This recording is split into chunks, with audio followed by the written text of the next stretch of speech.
I'm Roblimo Miller, talking to you from my backyard in Bradenton, Florida, about politics.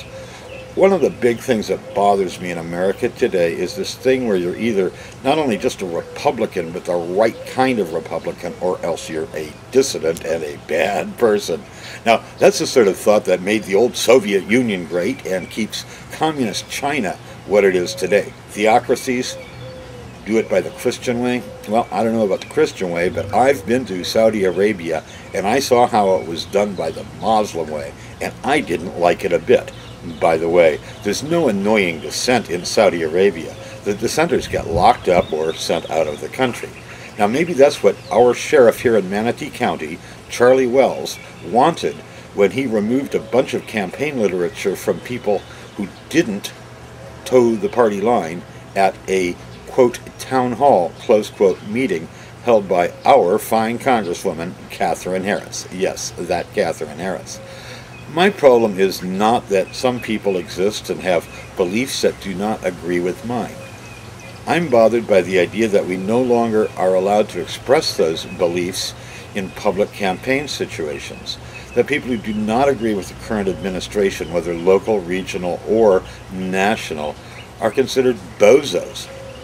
Dissent is a great part of America. This country was founded on the idea of revolution. Remember that? And the idea that all of us, except back then, blacks and women and those people, have some sort of voice. Since then, we've become a lot more open about who has what kind of voice. Now, I guess I'm sort of sounding dumb and old-fashioned in that old line, I may not like what you say, but I will defend your right to say it. I wish the current administration would agree with me on that, but they're apparently not very good patriotic Americans. I'm working hard to get a better administration in next time. May not necessarily be a Democratic one, might be a Republican one made up of better people. I don't know yet. But whichever one it is, I'd like to see some progress, so maybe that makes me a progressive.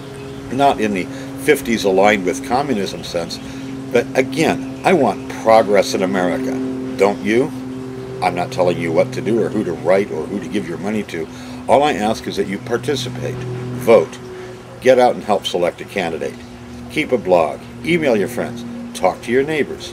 Remember, democracy is kind of a do-it-yourself thing, and if you don't do it, who will? Again, Roblimo Miller, in my backyard in Bradenton, Florida, spending a couple of minutes thinking about politics before I go back to the real work of reporting on technology. Thank you.